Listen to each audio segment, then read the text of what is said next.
Welcome to Unit 4. We're going to talk about an overview to instructional strategies.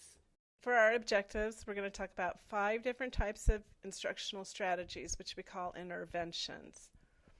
And we'll look at 4 forms of interaction and 4 architectures for learning. And then we'll talk a little bit about learning architectures and learning theory. In the previous unit, we looked at outcomes, access, practice, and apply. And in this chapter, we're looking at 5 types of interventions that move the learner from point A to point B.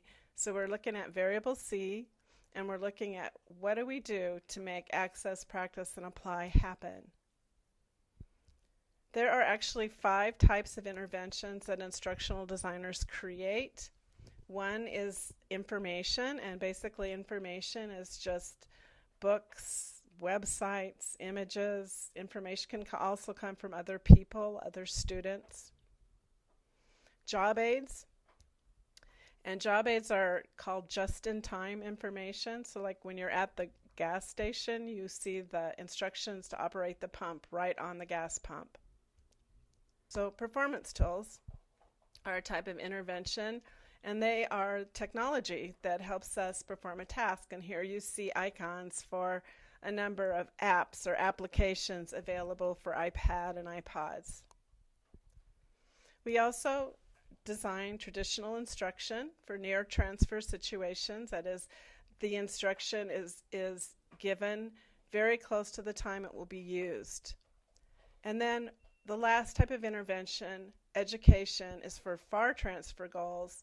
And that's where when you give the instruction, you're hoping to make it as much as possible memorable for the learner later so that they can use the information in their real life. In addition to the 5 types of interventions, we've got 4 types of interaction. One is traditional. It's the interaction with the instructor. Another is interaction with content. And the other is interaction with other peers. We also have quite a bit of interactions with interfaces. Interfaces are simply communications between a learner or a user and a system. So like right now, what you've got on your system, you can see down here at the bottom of your screen, you've got arrows.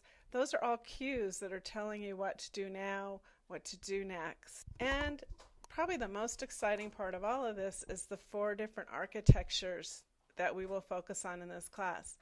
You will be doing units of instruction that fall into these 2 architectures, directive and guided.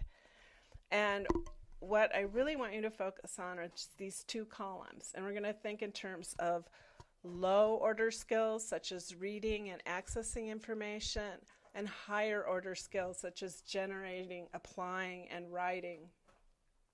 In a directive architecture, what you've got is a lot of help.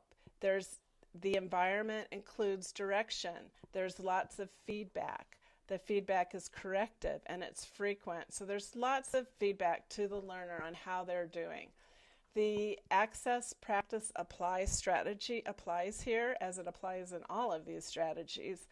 But in the directive architecture, the practice is usually followed by some form of feedback to let the learner know whether or not they're interpreting information correctly.